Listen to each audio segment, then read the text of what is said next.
18h15, 19h, le dimanche, l'essentiel du sport. C'est Zone Mixte sur Rhône FM. En football, le FC Sion ne disputera pas sa 15e finale de Coupe de Suisse cette année. Battu par Lugano hier soir à Tourbillon, les Valaisans vont devoir se remobiliser et tout miser sur le championnat.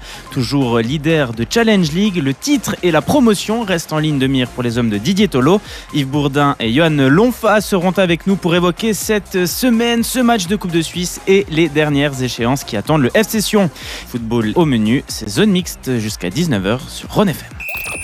Et place donc au football pour cette première des deux parties consacrées au FC Sion. On va se concentrer uniquement sur la rencontre de hier soir, à savoir la demi-finale de la Coupe de Suisse. Pour rappel, les Valaisans se sont inclinés 2-0 contre Lugano dans un stade de Tourbillon à guichet fermé.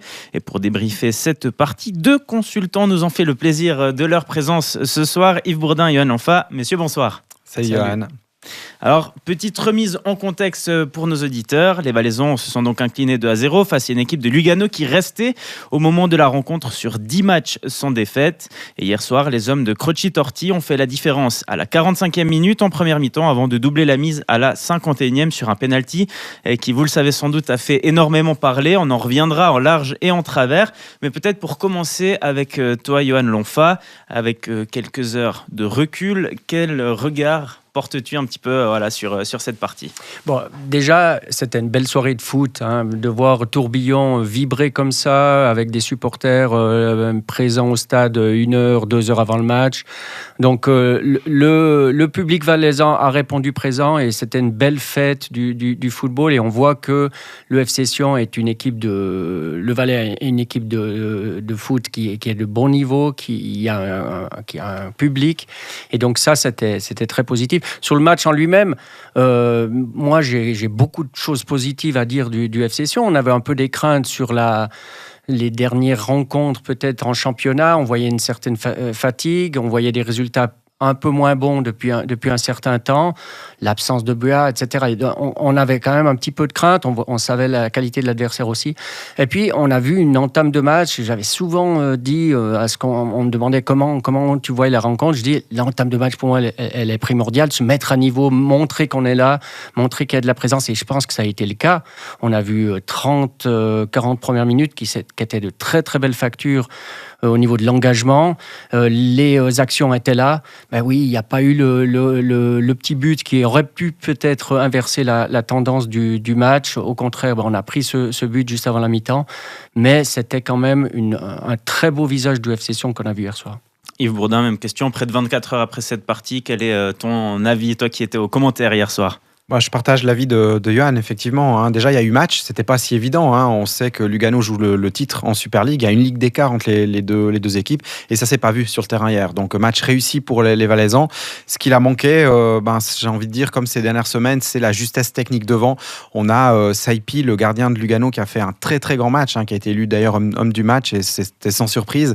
Mais on a Zorgic, Chouaref, Kabakalman qui ont eu l'occasion de marquer dans les 20 premières minutes. Ça c'est pas tombé ce but qui aurait pu encore plus allumer Tourbillon. Déjà, il y avait une ambiance absolument incroyable, mais ce but aurait pu vraiment tout changer.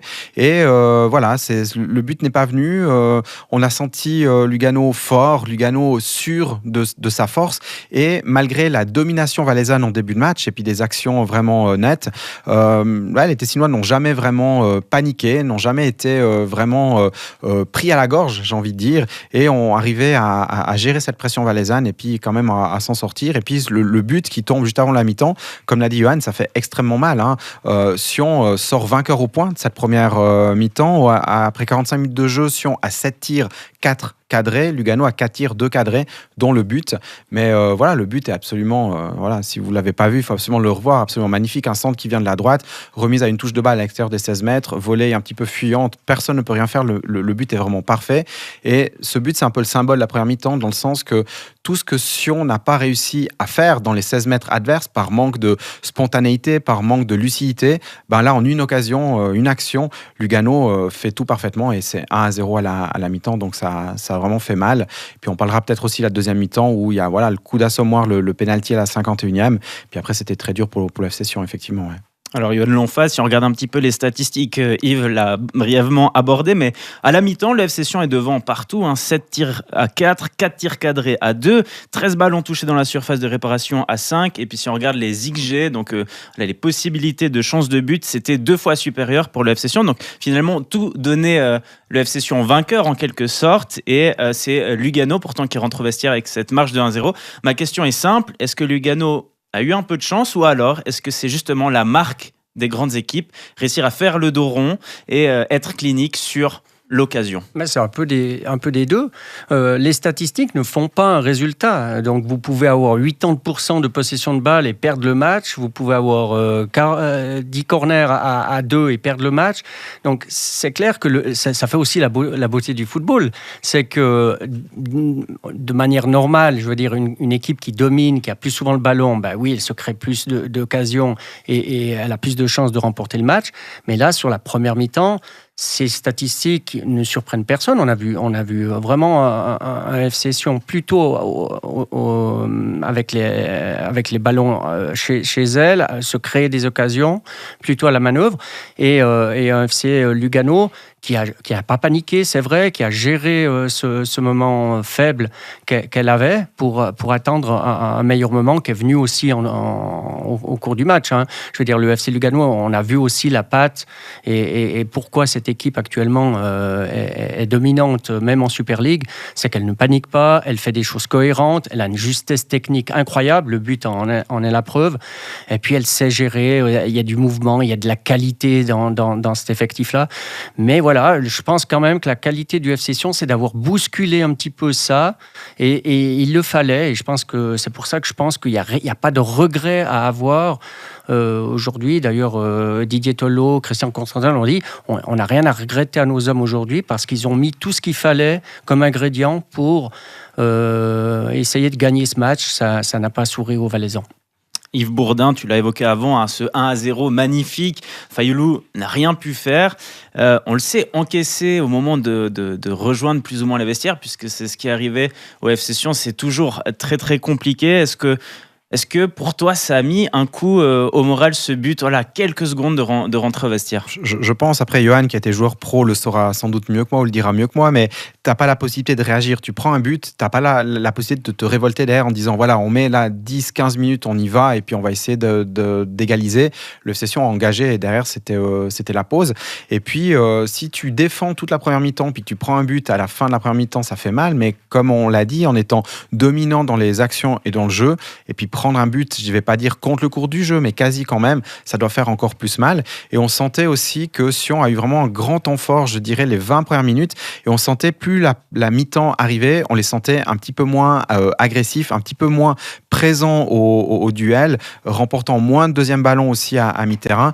Et il y a peut-être aussi la fatigue qui est venue en cette fin de mi-temps. Et tout ça conjugué, je pense que c'est un coup d'assommoir qui est tombé sur la tête des Valaisans à la 45e. Ça, je pense que le plan de jeu, c'était le plan de jeu de Didier Tolo, qui était complètement réussi, c'est-à-dire on va là pour bousculer notre adversaire. On a 15 000 spectateurs avec nous, on a une ambiance de folie, on va les bousculer, on va essayer de provoquer quelque chose. Et ça a été réussi. Il manquait juste cette réussite. Un grand Saipi, il faut le dire, cet arrêt-là de la main sur Sorgic était assez exceptionnel. On la voyait presque tous dedans.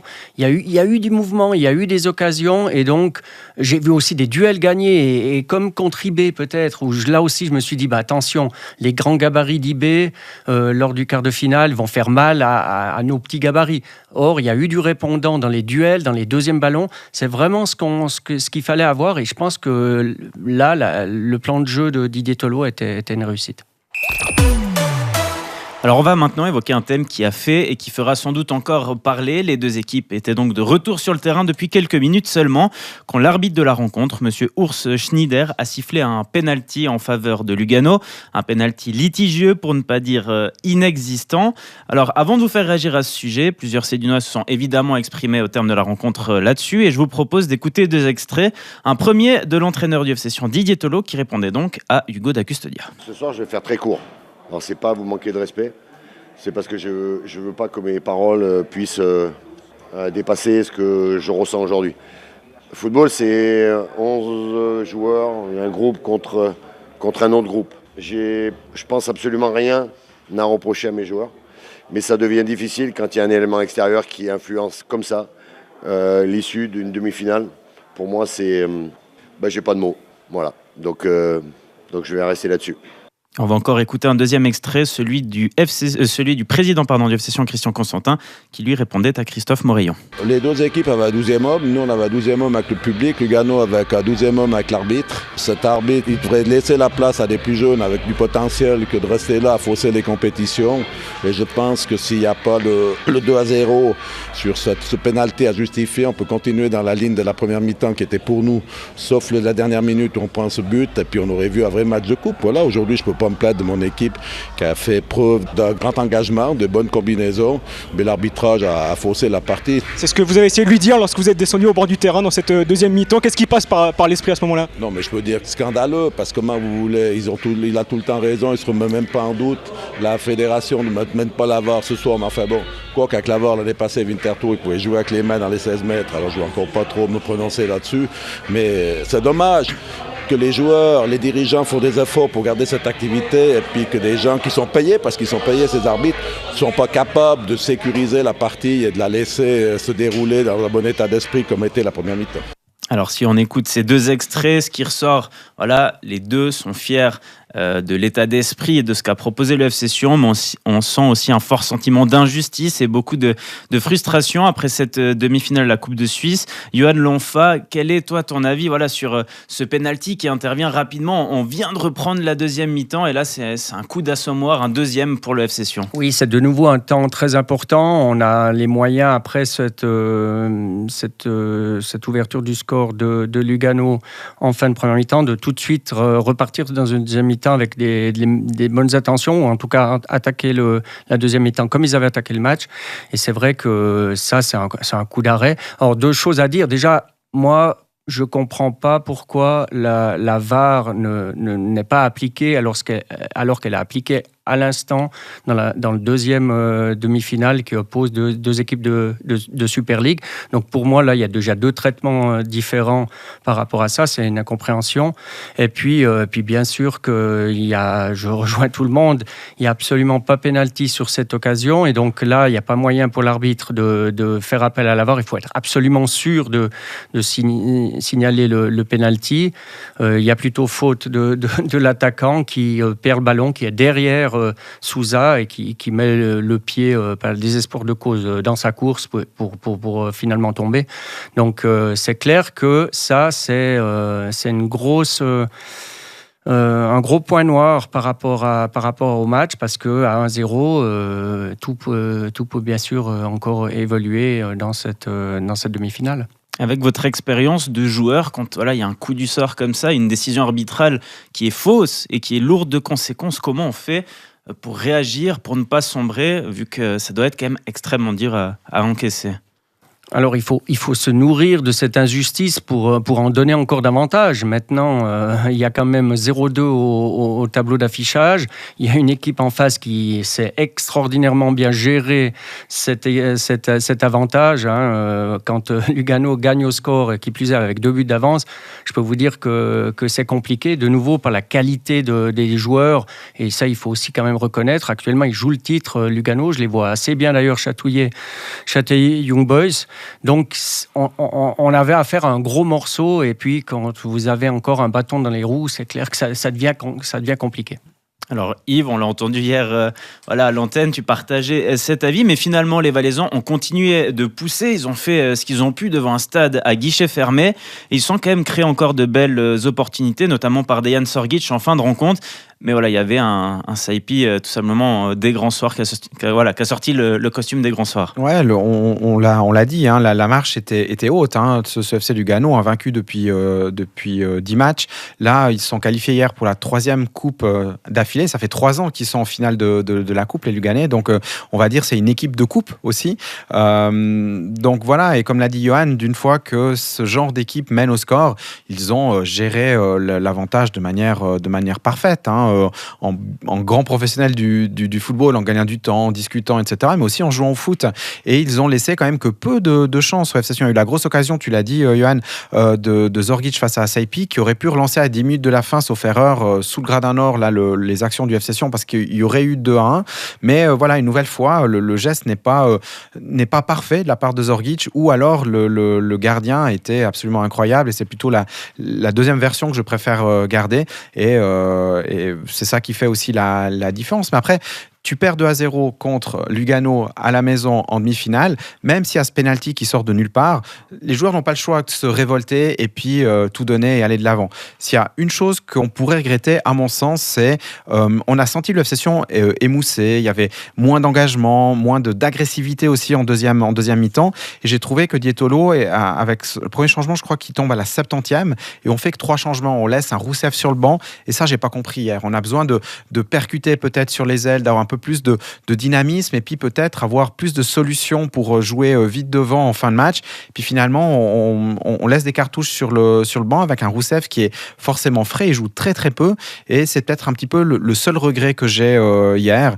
Sinon, rien à dire sur les prestations des joueurs valaisans. Ouais, Johan Lonfa, c'est une question. Hein. On l'entend semaine après semaine, un petit peu les gens dire Didier Tolo fait ses changements très tard, il n'utilise pas tous ces changements. Quel est ton avis là-dessus ? Alors, mon avis, c'est que je suis d'accord à partir du moment où vous avez un banc de qualité. Je ne veux pas dire que le banc n'est pas de qualité, mais je pense, et Didier Tolo le pense, que les suppléants vont pas forcément amener une plus-value à l'équipe à ce moment-là. Donc, je pense qu'on a malheureusement un banc qui est beaucoup moins fourni d'ailleurs que celui de Lugano. Lugano, quand il fait rentrer, je sais pas, il y avait Spinoza, il y a Vladi, il y a qui rentre, il y a Espinoza. Ouais. Donc, il y a que des joueurs qui sont pratiquement titulaires en temps normal. Sion, on n'a pas le banc. Moi, je pense actuellement, on n'a pas le banc. Et je pense qu'avec Rousseff, tu le demandais, Yves, je pense que malheureusement, il pense que Rousseff n'est pas à la hauteur. Sinon, il le ferait rentrer avant. Clairement, c'est le cas. Même à Thun, il l'a fait rentrer à 10 ou 15 minutes de la fin. Donc, je pense que malheureusement, il doit déplorer que le banc n'est pas à la hauteur à Sion. Et si on termine un dernier mot, donc le FC Sion éliminé de cette compétition, mais il faut quand même regarder le parcours. Éliminé en demi-finale, ils ont avant ça battu Getse en 16e de finale, IB en quart, et là on en a parlé, une défaite face à Lugano, mais qui jouera sa 3e finale consécutive, qui est en lice pour le titre. Le parcours finalement, Yves Bourdin, du FC Sion en Coupe de Suisse a été quand même assez impressionnant cette année. Ouais, le FC Sion est un Challenge League, sort 2 équipes de Super League, dont le champion suisse et le tenant de la Coupe, ce qui n'est pas rien, et à la hauteur du match d'hier soir en demi-finale de Coupe. Donc le parcours du FC Sion en Coupe, rien à redire, juste merci. Et puis ça a contribué peut-être, ou ça contribue de refaire ce lien qui était cassé l'année dernière entre le public valaisan et le FC Sion. On sait que chaque bon valaisan dont on fait partie aimons ou adorons la Coupe et ses ambiances spéciales, et c'est ce qu'on a retrouvé hier à Tourbillon. Et je ne pense pas que les 15 400 spectateurs hier à Tourbillon vont revenir contre Ville vendredi. Mais voilà, j'ai vu plein de jeunes aussi qui étaient au stade. Ça va donner l'envie forcément à des gens de venir ou de revenir à Tourbillon. Donc sur le plan-là, je pense que c'était vraiment parfait, tant sur le plan sportif que sur le plan vraiment communion avec le public. Et puis maintenant, voilà, on doit tourner la page, et peut-être que s'il faut tirer un enseignement ou un bilan, on le dit, c'est positif, mais pour la suite, voilà, c'est peut-être un mal pour un bien aussi. Reste 4 matchs, on va en parler tout à l'heure, pour aller chercher la promotion. Là maintenant, si on se trouve autour de ce micro et puis on se dit le 2 juin, c'est finale à Berne contre Winterthur ou Servette, dans toutes les têtes valaisannes et des joueurs, il y aura cette finale qui va arriver, et puis le focus ne serait pas peut-être à 100% sur le championnat. Donc on aurait pris la finale, mais bien sûr qu'on l'aurait prise. Mais voilà, maintenant, focus 100% sur les 12 points qui restera à prendre. Tu l'as évoqué, Yves Bourdin, vous restez avec nous. Johan Lonfa également. On parlera dans quelques minutes toujours du FC Sion. On va changer de thème. On va se concentrer sur cette dernière ligne droite qui attend les hommes de Didier Tolo. Et on se retrouve, comme promis, pour continuer de parler du FC Sion en compagnie d'Yves Bourdin et de Johan Lonfa. Mais dans cette dernière ligne droite qui attend les Valaisans, on peut dire qu'ils jouent gros, puisqu'ils sont toujours leaders de Challenge League. Ils peuvent viser un retour dans l'élite du football suisse. Mais avant de se pencher plus globalement sur tout cela, je vous propose juste de faire un petit point complet de la 32e journée, puisque pendant que le FC Sion jouait la demi-finale dont on vient de parler, les autres clubs de Challenge League jouaient une rencontre de championnat. Donc, Haro s'est fait battre justement par Bellinzone sur sa pelouse 2-0. Vaduz a étrié Baden 6-0. Nyon a fait match nul contre Thun et Ville s'est incliné 1-0 face à Chafouz. Et donc ce qui nous intéresse vraiment, c'est ce classement. Après 32 journées, toutes les équipes ont pour le moment joué donc le même nombre de matchs. Le FC Sion est leader de Challenge League avec 67 points et compte 3 points d'avance sur Thun deuxième. Et ensuite, voilà, on a un groupe un peu plus loin. Vaduz 44 points troisième. Haro à 43 points 4e, Xamax 5e avec 41 points. On retrouve ensuite Nyon avec 39 points, Ville avec 38 points à égalité avec Bellinzone. Et enfin 9e Chafouz 36 points et Baden referme la marche avec 24 points. Voilà un petit peu ce que l'on pouvait dire sur cette 32e journée de Challenge League. Et donc, cette semaine, le FC Sion disputait 2 matchs. Et pourquoi c'était intéressant de parler de cette 32e journée ? C'est parce que ça nous donne une petite idée du classement et de ce qui va attendre les 2 équipes, puisque voilà, toutes les équipes ont le même nombre de points. Alors, si on revient déjà peut-être brièvement sur ce qui s'est déroulé cette semaine, il y a eu ce match de coupe, mais lundi, il y avait un autre match important. C'était un duel entre Sion et Thun 2e. Malheureusement, le FC Sion s'est incliné 1-0.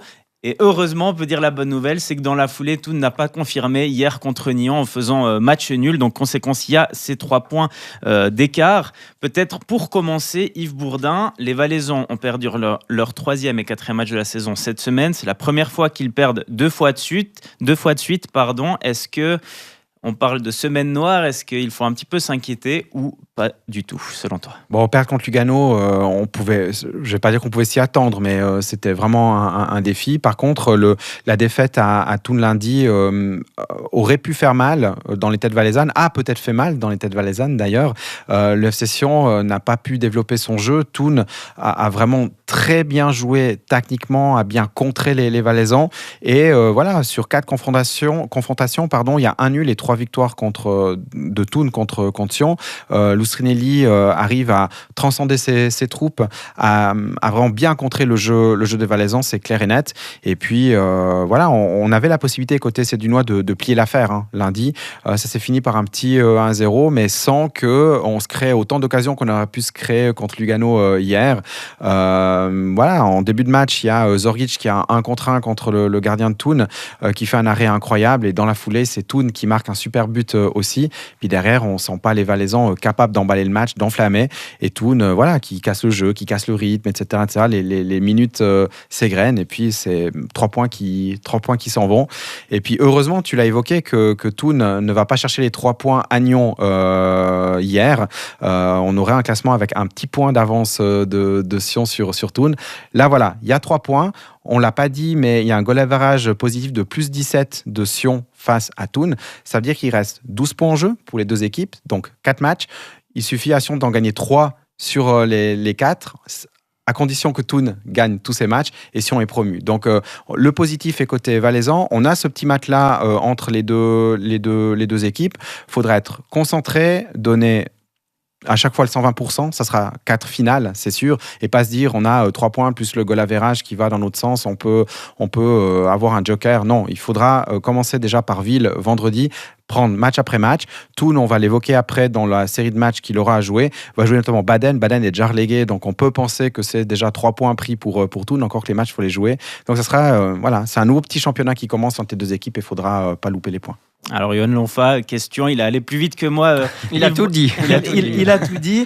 Voilà, il reste 4 matchs, il l'a très bien dit. Sion peut se permettre le luxe de perdre une partie et de rester leader. Est-ce que, partant de ça, est-ce qu'on peut se dire tous les feux sont au vert pour le FC Sion, ou alors, attention, danger à pas avoir dans le coin de la tête, on a un petit coussin de sécurité? Non, je pense pas qu'on puisse dire que tous les feux sont au vert. On reste quand même avec une défaite sur Thun. C'est vrai, sur les 4 rencontres face à Thun, il y a qu'un point qui est pris par les Valaisans. Ce match de lundi, oui, il était un petit peu difficile. J'ai pas trouvé justement l'impact physique que les Cédunois ont mis hier soir contre Lugano. Pas de surprise, pas de rapidité dans les transmissions. Ils se sont laissés un petit peu endormir par le jeu bernois. Donc voilà, il faudra quand même en tirer les enseignements et pas juste se réjouir de faux pas de Thun. Alors c'est très bien que Thun n'ait pas remporté l'enjeu hier. C'est aussi la bonne nouvelle de de la journée de hier. L'autre bonne nouvelle, c'est quand même, on a vu justement que les Sédunois, même qu'on disait quand même un petit peu à bout de souffle, on a vu quand même que face à cette équipe de Lugano d'un calibre quand même supérieur que les 4 équipes qu'ils auront à rencontrer en championnat, les Sédunois peuvent se mettre à la hauteur, ont même toutes les armes pour passer. Et donc ces éléments-là, et ces ingrédients-là, il faudra à tout prix les remettre sur le terrain dans les 4 derniers matchs et pas juste dire tiens, on a encore une marge, on peut jouer là-dessus. Ce serait vraiment la pire des erreurs. Alors avec votre expérience de joueur, j'aimerais vous poser aussi une autre question. Sion qui s'est fait éliminer hier de la Coupe, on sait la Coupe en Valais, c'est quelque chose d'important, il y a eu beaucoup d'engagement émotionnellement, physiquement, mentalement. Est-ce qu'une défaite comme ça, on peut craindre peut-être un contre-coup justement sur la partie ou les parties qui suivent ? Je pense pas justement dans le sens où le FC Sion a fait un parcours remarquable en Coupe. Il ne faut pas oublier qu'on est une équipe de Challenge League, on l'a dit, on l'a sorti Grasshopper, on a sorti Young Boys, on a regardé les yeux dans les yeux une des équipes qui marche sur le championnat actuellement, qui est le FC Lugano. Donc non, ça doit plutôt donner des certitudes, donner confiance. Moi, par exemple, j'ai vu un gars comme Chouaref, que j'avais vu très timoré lundi à Thun, transcender hier. Donc c'est là qu'on voit que beaucoup de choses passent par la tête, passent par la mise en confiance des éléments qui composent l'équipe.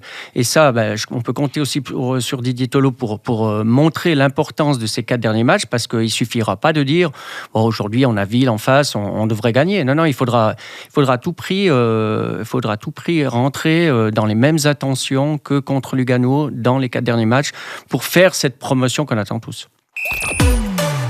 Alors le 20 mai prochain, on saura qui de Sion ou de Thun sera directement promu en Super League et qui devra passer par les barrages. À moins d'un mois de la fin du championnat, il reste 4 parties à jouer de part et d'autre. Si on compare un tout petit peu les calendriers, Yves Bourdin, c'est plutôt similaire. Les 2 équipes jouent 2 fois chez elles, 2 fois à l'extérieur. Les 2 équipes jouent Ville 7e et Chafouz 9e. Et donc dans ce qui change, le FC Sion affrontera Bellinzone 8e et Haro 4e.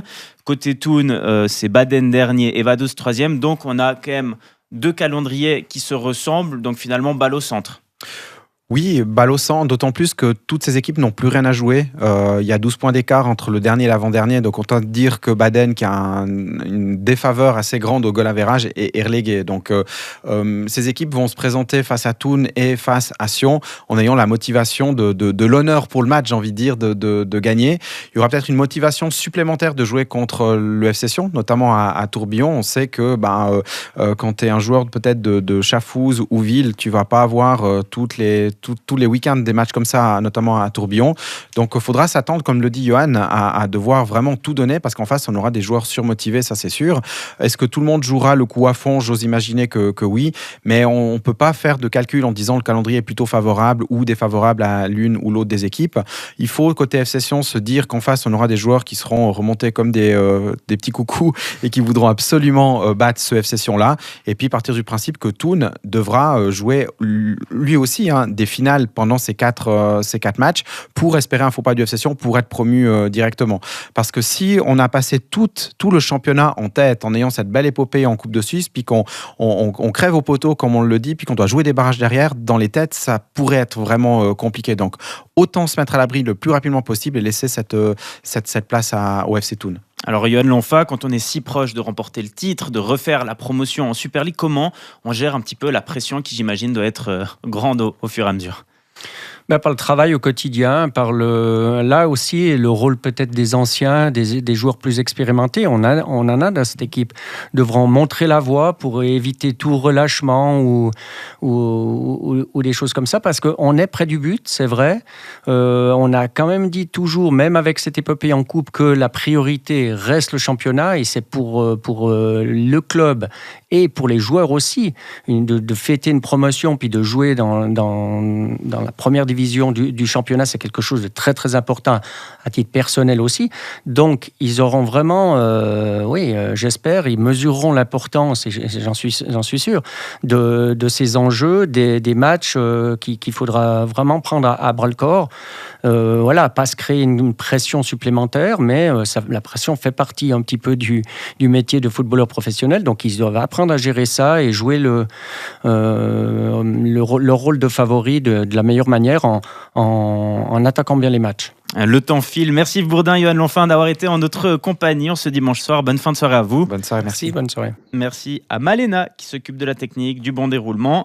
Et puis évidemment, merci à vous de nous écouter en ce dimanche soir sur Run FM. Bonne fin de week-end et à très vite. Ciao, ciao. 18h15, 19h, le dimanche, l'essentiel du sport. C'est Zone Mixte sur Run FM.